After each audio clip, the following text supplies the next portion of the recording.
بچے جلدی بالغ ہو رہے ہیں، وقت سے پہلے بالغ ہو رہے ہیں۔ اس میں ہمارا جو یہ جنک فوڈ ہے اور جو کھانے پینے کی اشیاء ہے اس کی وجہ سے بھی، اور سوشل میڈیا کا جو استعمال ہے، یہ کو ایجوکیشن سسٹم، ان ساری چیزوں نے مل کے بچوں کو جلدی بالغ کر دیا۔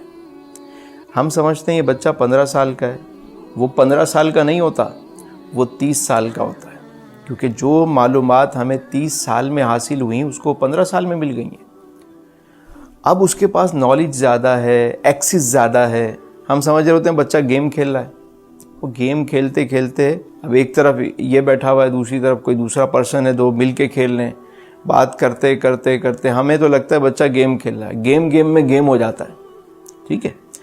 اب یہ معاملہ ہے کہ والدین کو لاسٹ مومنٹ پہ پتہ چلتا ہے کہ یہ مسئلہ ہو گیا۔ کیوں؟ اچھا، اب بچے کہہ رہے ہیں کسی والدین سے تو والدین مانتے نہیں ہیں، وہ تو اس کو بڑا برا سمجھتے ہیں کہ ابھی سے یہ بات کر رہے ہو، ابھی تمہاری عمر کیا ہے؟ بھائی اس کی عمر ڈبل ہو چکی ہے۔ آپ اس بات کو سمجھیں کہ وہ 15 سال کا نہیں، وہ 30 سال کا ہے مینٹلی طور پہ۔ اس کو کیوں نہیں سمجھ رہے ہم؟ ایک اور بات بتاؤں آپ کو، ابھی میرے ایک دوست ہیں، انہوں نے مجھے بتایا کہ ان کا ایک بچہ ہے، وہ کہنے لگے کہ میں صبح آفس جا رہا تھا تو میرے بچے نے ایک لیٹر میری گاڑی میں رکھ دیا، تو میں نے جیسے ہی دیکھا میں اترا اور میں نے اس کو خوب مارا۔ میرے پاس آئے، مجھے بتا رہے ہیں کہ ایسا ایسا ہو گیا، میں کیا کروں؟ میں نے کہا کیا لکھا بچے نے؟ انہوں نے لیٹر مجھے دیا، اس لیٹر پہ لکھا ہوا تھا کہ میں بالغ ہو چکا ہوں، مجھے شادی کی نیڈ ہے، مہربانی کر کے میری شادی کرا دیں۔ تو میں نے اس کو پڑھا تو میں نے کہا اس میں اس بچے نے غلط کیا لکھا ہے؟ کہنے لگے دیکھو ابھی عمر 18 سال ہوئی اور اتنی بڑی بڑی باتیں۔ میں نے کہا 18 سال میں بچے بالغ ہو جاتے ہیں بھائی، اس نے اس میں غلط کیا لکھا ہے؟ اگر وہ ایک صحیح بات کر رہا ہے، ایک وے مانگ رہا ہے تو اس کو کیوں نہیں دے رہے؟ کہنے یار بات تو ٹھیک ہے، کہنے لیکن میں نے تو صبح اس کو بہت مارا ہے، میں کیا کروں؟ میں نے کہا آپ گھر جاؤ، میں آتا ہوں، میں آ کے بچے سے بات کرتا ہوں۔ بچہ مجھ سے بھی بڑی محبت کرتا ہے۔ میں چلا گیا گھر پہ تو میں نے بچے سے پوچھا، میں نے کہا بیٹا کیا حال ہے، کیسے ہو؟ یہ بتاؤ کہ کہیں تم کسی سے کوئی چاہتے ہو کہ کہیں شادی ہو جائے، کوئی لڑکی ایسی آپ کو پسند ہو تو ہمیں بتاؤ۔ کہ نہیں ایسی کوئی بات نہیں ہے، بس مجھے شادی کی نیڈ ہے، میں نے ابا سے کہا لیکن ابا نے مجھے مارا، اب بتائیں میں کیا کروں؟ میں نے کہا ٹھیک ہے آپ کی شادی ہم کراتے ہیں، تسلی رکھیں، کوئی اگر آپ نے پسند کیے تو پہلے وہ بتاؤ۔ کہنے کوئی پسند نہیں۔ پھر ایک اچھی جگہ دے کے اس کی بات چیت ہوئی اور الحمدللہ 6 مہینے کے اندر بچے کی شادی ہو گئی۔ تو یہ ہمیں سوچنا پڑے گا کہ بچوں کی شادیاں ہم جلدی کرائیں، یہی اس کا حل ہے کہ بچے بالغ ہوں، ان کی شادی کرا دی جائے۔ آپ کہیں گے بھائی ابھی تو اس نے یہ کرنا ہے، وہ کرنا ہے، بزنس کرنا ہے، فلاں کرنا ہے۔ کراچی میں ایک کمیونٹی ہے میمن برادری، میرے بہت سارے دوست ہیں، وہ اپنے بچوں کی شادیاں بالکل جلدی کراتے ہیں۔ وہ کہتے ہیں ہمارے یہاں اگر لڑکی 20 سال کی ہو جائے رشتے نہیں آتے، اور ماشاءاللہ کھاتے پیتے لوگ ہیں اور ترقی یافتہ بھی ہیں اور سب سے اچھے خوشحال بھی ہیں، لیکن ان کے یہاں طریقہ کیا ہے؟ بچوں کی شادیاں جلدی کراتے ہیں۔ کئی اور برادریاں جن کو میں جانتا ہوں شادی جلدی ہو جاتی ہے، لیکن کچھ ایسے معاملات ہیں کہ جہاں شادی کا نام سنتے ہی لوگوں کو پتہ نہیں کیا ہو جاتا ہے۔ ابھی ایک بچہ میرے پاس آیا، اس نے کہا حضرت میں نے گھر والوں سے کہا کہ میری شادی کراؤ، وہ کہنے لگے پہلے اپنے پاؤں پہ کھڑے ہو جاؤ، پہلے کمانا سیکھ جاؤ، پہلے یہ کرو، پہلے وہ کرو، اس کے بعد خود ہی کر لو اپنی شادی۔ کہنے میں کیسے کروں، مجھے آپ بتائیں۔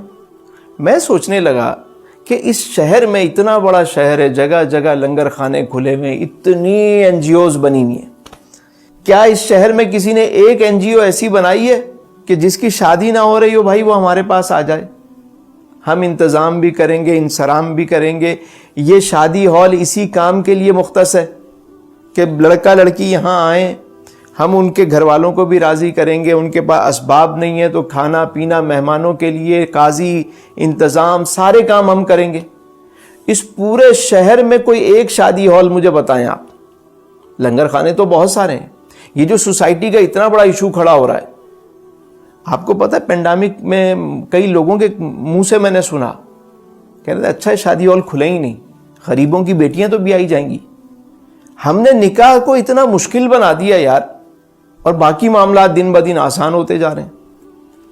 تو سر والدین ابھی یہ جو واقعات ہوئے ہیں اس سے بڑی تھرتھلی اور بڑا خوف زدہ سا ماحول ہو گیا ہے، تو پریشان ہیں، موبائل چھین رہے ہیں بچوں کے بہت، تو کیا کریں؟ ماشاء اللہ گھر میں لگا دیں؟ ماشاء اللہ لگانا، بچوں سے موبائل چھیننا اس کا حل نہیں ہے۔ سمپل یہ ہے کہ ان کے قریب ہوں، ان کے دل کی آواز سنیں، ان کی بات سنیں، ان کو وقت دیں، اور وہ جہاں وہ کہہ رہے ہیں وہاں ان کی شادی کروا دیں. زیادہ اپنی مرضیاں نہ چلائیں، ورنہ پھر بعد میں جو تماشے سوسائٹی کو دیکھنے پڑ رہے ہیں. ہاں اس میں اگر کوئی ایسا کوئی مسئلہ ہے تو بچوں کو دلائل کے ساتھ انہیں سمجھایا جائے، یہ نہیں کہ مار پیٹ کریں گے وہ بھاگ جائیں گے. تو میرا مشورہ ہے کہ ان کاموں کو آسان بھی کیا جائے اور بچوں سے دوری کے بجائے ان کو قریب کرنا ہی اس کا حل ہے کہ ان سے بات چیت کی جائے، ان کی رائے کا احترام کیا جائے. تو ایک سوال اور ہے کہ جیسے پہلے ہمارا پاکستان بننے سے پہلے ہندو مسلم معاشرہ تھا، وہ ہندو لڑکی مسلمان سے شادی کر لیتی ہے، مسلمان بڑا جھگڑا فساد ہوتا تھا. تو آج بھی ہماری سوسائٹی میں بہت سے مسالک کے حوالے سے بھی ہمارے تقسیم موجود ہے. تو یہ بھی اب نیٹ سے رابطے ہو جاتے ہیں، ایک مسلک سے دوسرے مسلک کی لڑکی لڑکے کی پسند ہو جاتی ہے اور ماں باپ پھر رکاوٹ بن جاتے ہیں. تو اس حوالے سے بھی کچھ آپ... میرا خیال ہے کہ اس معاملے میں بھی ہمارے علماء کرام کو مل بیٹھنا چاہیے، اور مطلب بھاگ کر شادیاں اور ان تمام کا حل یہی ہے کہ علماء کو، مفتیان کرام کو بیٹھ کر اس مسئلے کا حل بھی ڈھونڈنا چاہیے کہ اگر لڑکا صحیح العقیدہ مسلمان ہے، لڑکی صحیح العقیدہ ہے، تو آپس میں شادی ان کی کرا دینی چاہیے، اس میں کوئی حرج نہیں. علماء کو بیٹھ کر اس کا حل نکالنا چاہیے.